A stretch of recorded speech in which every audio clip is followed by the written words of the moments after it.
તો જૂનાગઢ ખાતે મહંત ઇન્દ્ર ભારતી બાપુની પ્રતિક્રિયા સામે આવી છે। મોક ડ્રીલને લઈ મહંત ઇન્દ્ર ભારતી બાપુની અપીલ છે।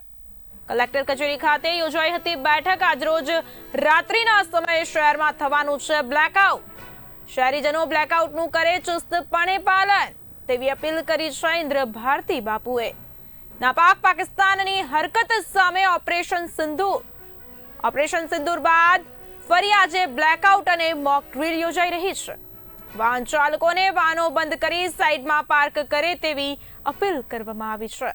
સરકારની કામગીરીમાં પૂરતો સહયોગ આપવા અપીલ કરવામાં આવી। એક વિનંતી આજે બીજી કરું કે હાલમાં અમારે કલેક્ટર ઓફિસની અંદર હમણાં મીટિંગ હતી।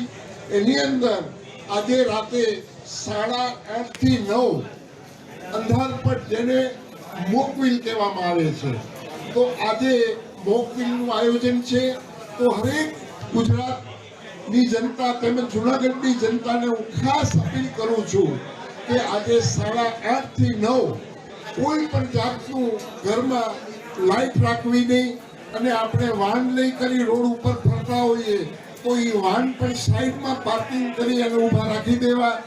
કેમ કે જે દેશ ઉપર નાપાક દેશ પાકિસ્તાને આપણા ઉપર જે આક્રમણ કર્યું ત્યારે જે મોદી સાહેબે ઓપરેશન સિંદૂર જે આયોજન ગોઠવ્યું એની અંદર પ્રજાને જાગૃત કરવા માટે એક મોકવિલનું આયોજન હરેક જિલ્લાની અંદર થાય છે।